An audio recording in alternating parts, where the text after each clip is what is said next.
fato que é o central da nossa fé, esse primeiro dia da semana se chama Domingo, palavra que se encontra uma única vez na Bíblia, Apocalipse, capítulo 1, versículo 10, Dia do Senhor. O programa Luz da Vida se debruça sobre o estudo dos Salmos, versículo por versículo, com os padres da Igreja. E já estamos avançando, já estamos no Salmo de número 8, e precisamente no versículo 2. No encontro passado, vimos a belíssima interpretação de Santo Agostinho para esse versículo 2. Vamos ler o versículo agora e logo depois vamos evocar a autoridade de outro bispo, de outro santo, de outro doutor da Igreja, São João Crisóstomo. Com a palavra Davi, Salmo 8, versículo 2. Ó Senhor, nosso Deus, como é glorioso o vosso nome em toda a terra. Vossa majestade se estende triunfante por cima de todos os céus. Coisa bela. Aqui o que merece destaque, estamos destacando aos poucos as coisas que julgamos mais importantes em cada versículo. Aqui não é dito como vós sois glorioso, mas glorioso o vosso nome. Na mentalidade dos hebreus antigos, o nome é sinônimo da pessoa.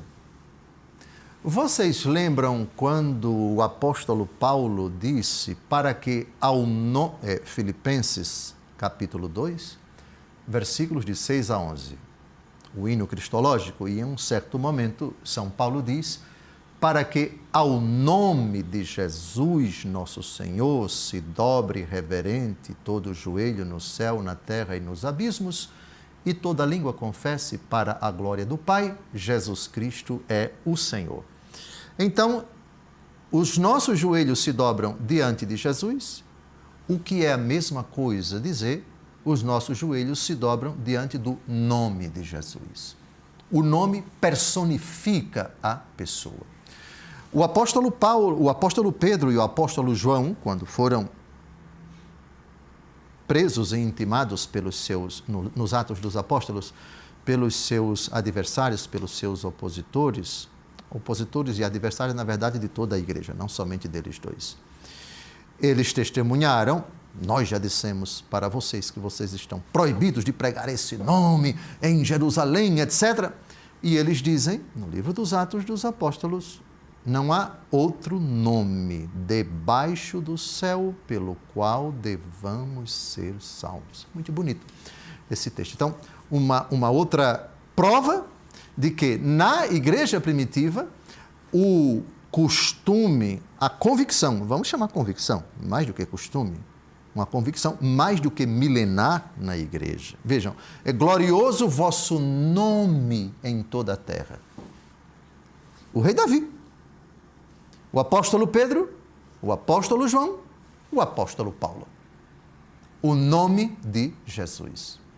Nome, nenhum outro nome é capaz de dar a salvação aos homens. Como eu disse, agora vamos pedir a São João Crisóstomo que nos ajude a intuir essa bela afirmação do rei Davi no versículo 2. Maravilhoso é o nome de Deus. Graças a esse nome foi vencida a morte. Os demônios foram aprisionados. Os céus se abriram. As portas do paraíso se escancararam. O Espírito desceu sobre nós. Os escravos se tornaram livres. Os inimigos se fizeram filhos. Os estrangeiros se tornaram herdeiros. Os seres humanos se fizeram anjos. Muito bonito. Porque fala de anjos, Deus se tornou homem e o homem fez-se Deus. Os céus aceitaram a natureza da terra. A terra aceitou que alguém se sentasse acima dos querubins, junto aos demais anjos. O muro foi removido, a divisão foi abolida, O que estava separado foi reunido. As trevas desapareceram. A luz brilhou. A morte foi derrotada. Mas que fantástico, São João Crisóstomo, o nome de Jesus. Vejam que o próprio São João Crisóstomo não fala do nome de Jesus, mas aqui ele está aplicando a profecia do Salmo 8, versículo 2, ao evento Cristo Jesus. E tudo aquilo que Jesus trouxe para nós.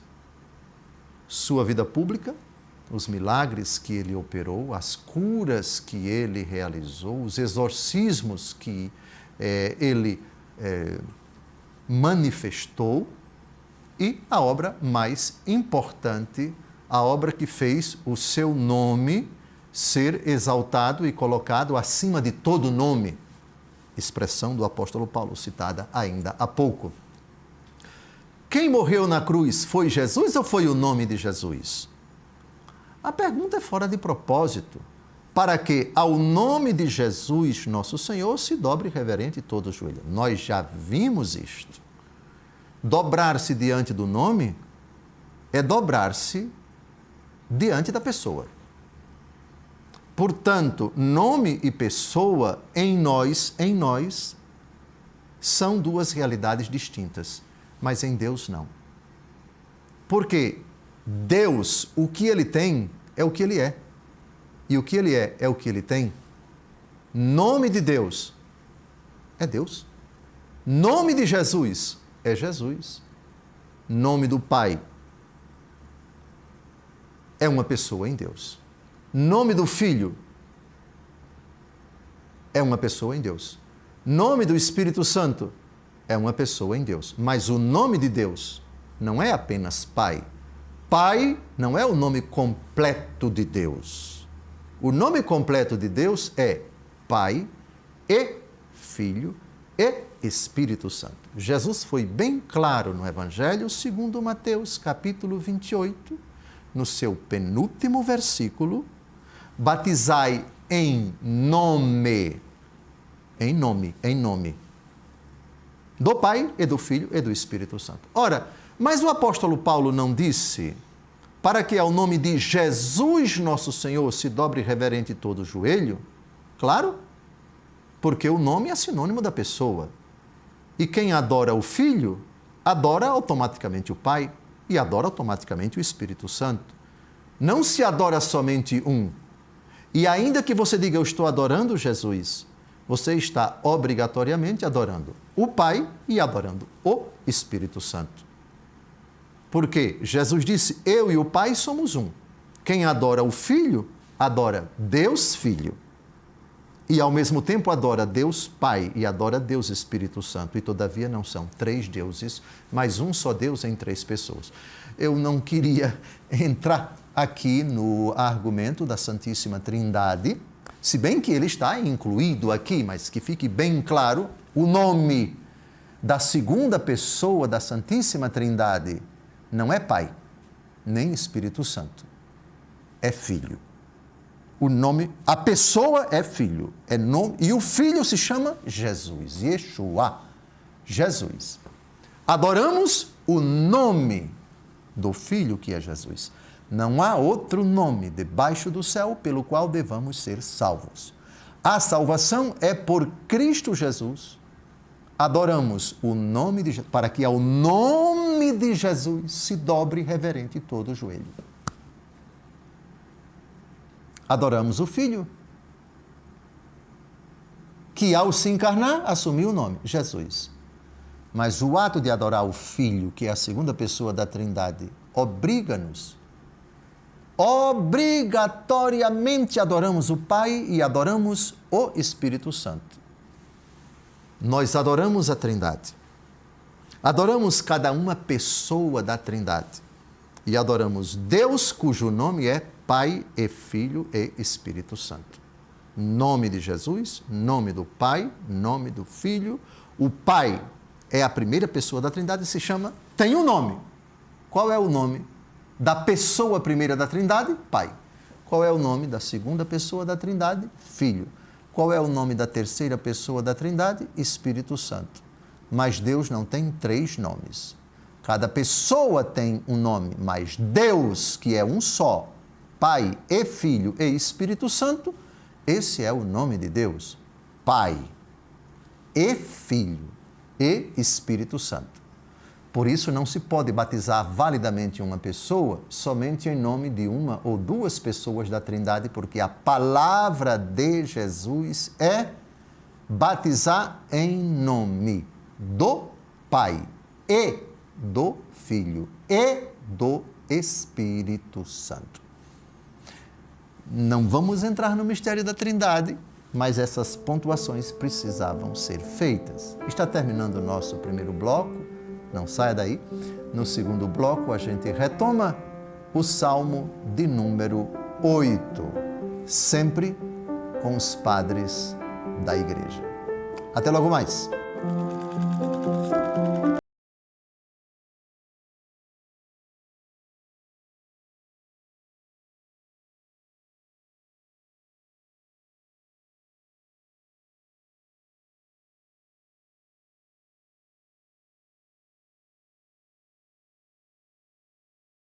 Conversando-se sobre o Salmo de número 8 e já estamos avançando até o bloco anterior. Vimos os versículos 1º e 2º. Agora vamos começar a nossa reflexão sobre o versículo 3. Como o Salmo é do rei Davi, assim aparece no versículo 1º, vamos com a palavra o rei Davi. Da boca das crianças e dos pequeninos sai um louvor que confunde vossos adversários e reduz ao silêncio vossos inimigos. Crianças e pequeninos, qual é a cena, na sua opinião, da vida pública de Jesus que lembra essas figuras, crianças e pequeninos? Bem, você certamente já vai dizer que estamos ali mais ou menos no capítulo 18 do Evangelho segundo Mateus, onde nosso Senhor Jesus Cristo diz: se não vos transformardes e vos tornardes como criancinhas, não entrareis no reino dos céus. E acrescenta no versículo 4, aquele que se fizer humilde como esta criança, será maior no reino dos céus. É sempre bom a gente fazer uma comparação, ir ao Antigo Testamento, ao Novo Testamento, para ilustrar, ajudar a entender palavras do Antigo Testamento. E esse versículo, ele é apropriado para isso.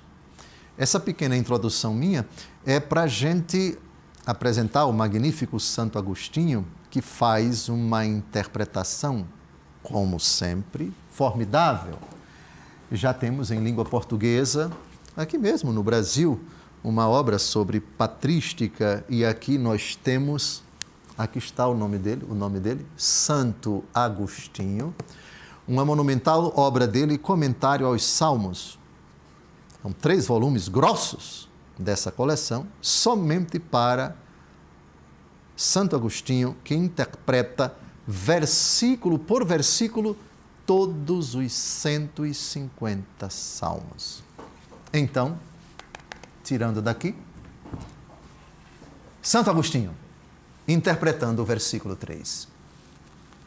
Da boca das crianças e dos pequeninos sai um louvor que confunde vossos adversários.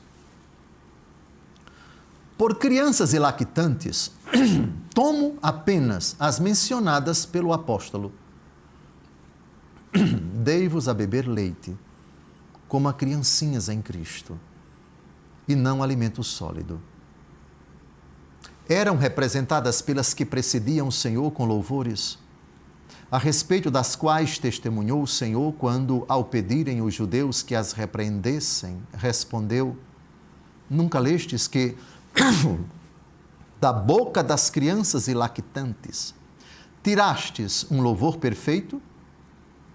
Com justeza, não disse tiraste um louvor, e sim, tiraste um louvor perfeito. Nas igrejas existem os que já não bebem leite, mas tomam alimento sólido. Acerca destes, declara o apóstolo, é realmente de sabedoria que falamos entre os perfeitos. Mas as igrejas não se perfazem apenas com esses tais, porque se fossem somente eles, não se cuidaria bem do gênero humano. Vela-se por estes, porém, quando os ainda incapazes do conhecimento das coisas espirituais e eternas se nutrem da fé na história temporal, realizada em prol de nossa salvação, após a atuação dos patriarcas e dos profetas, pela excelsa virtude e sabedoria de Deus e pelo mistério da natureza humana assumida. Nesta fé está a salvação de cada fiel.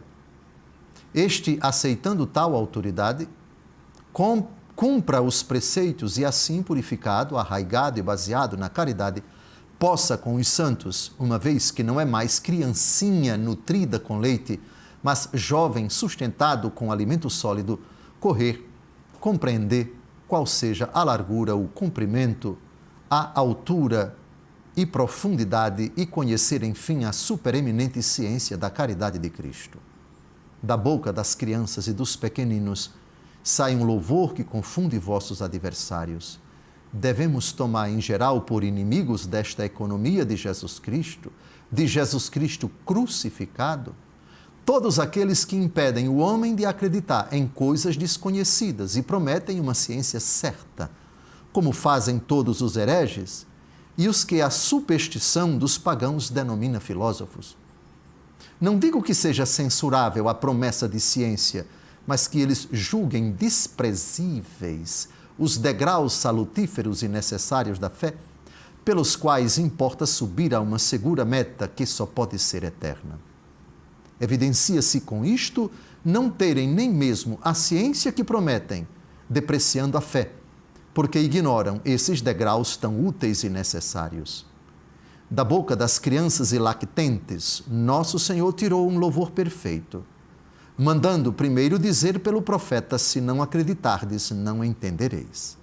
E ele mesmo em pessoa disse, felizes os que não viram e hão de crer.